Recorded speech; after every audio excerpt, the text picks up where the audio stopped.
రాజకీయ నేతలకు నోటి దూకుడే అతిపెద్ద శత్రువు అనే విషయాన్ని ఎవరు కూడా మర్చిపోవద్దు.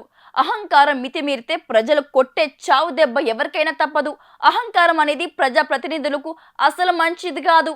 అది వారి రాజకీయ జీవితాన్ని సమాధి చేస్తోంది. గతంలో కేసీఆర్ మీద ఇలాంటి అహంకారమే అనే వాదన ఎక్కువైంది. దాంతో ప్రజలు ఘోరంగా ఆయనను తిప్పికొట్టారు. మొన్నటి వరకు ఏపీలో కొందరు మంత్రులు నోటి దురుసును అనేది జగన్ ఘోర ఓటమికి కారణమైంది. అందుకే ఇప్పుడు టీడీపీ కూటమి మంత్రులకు చంద్రబాబు గట్టి ఆదేశాలు ఇస్తున్నారు.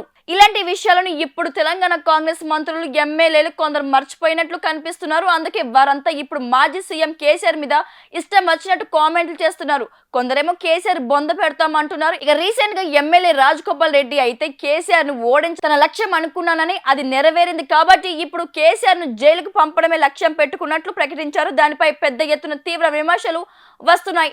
రాజకీయాలు అనేవి కక్ష సాధింపు చర్యల కోసం కాదు అనే విషయాన్ని ప్రజలు గుర్తు చేస్తున్నారు. ఇప్పుడు ఇదే అంశం కేసీఆర్ మీద సానుభూతిని పెంచే అవకాశాలున్నాయని అంటున్నారు. ఎందుకంటే కేసీఆర్ అవినీతి చేస్తే అది ఈడీ లేదా సిబిఐ లాంటివి చూసుకుంటాయి. అంతేగాని ముందు కాంగ్రెస్ నేతలు ఇలా ప్రకటిస్తే వారే కావాలని కేసీఆర్ మీద కక్షపూరితంగా వ్యవహరిస్తున్నారు అనే విమర్శలు తప్పకుండా వస్తాయి. ఒకవేళ రేపొద్దునే కేసీఆర్ అరెస్ట్ అయినా సరే అది ఆయన మీద సానుభూతి పెంచుతుందే తప్ప అసలు తగ్గించదని అంటున్నారు.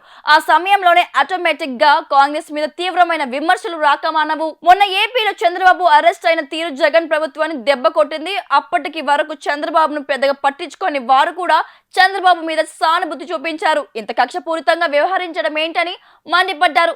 రేపు కేసీఆర్ మీద కూడా ఇలాంటి సానుభూతి వచ్చే అవకాశాలు లేకపోలేదు.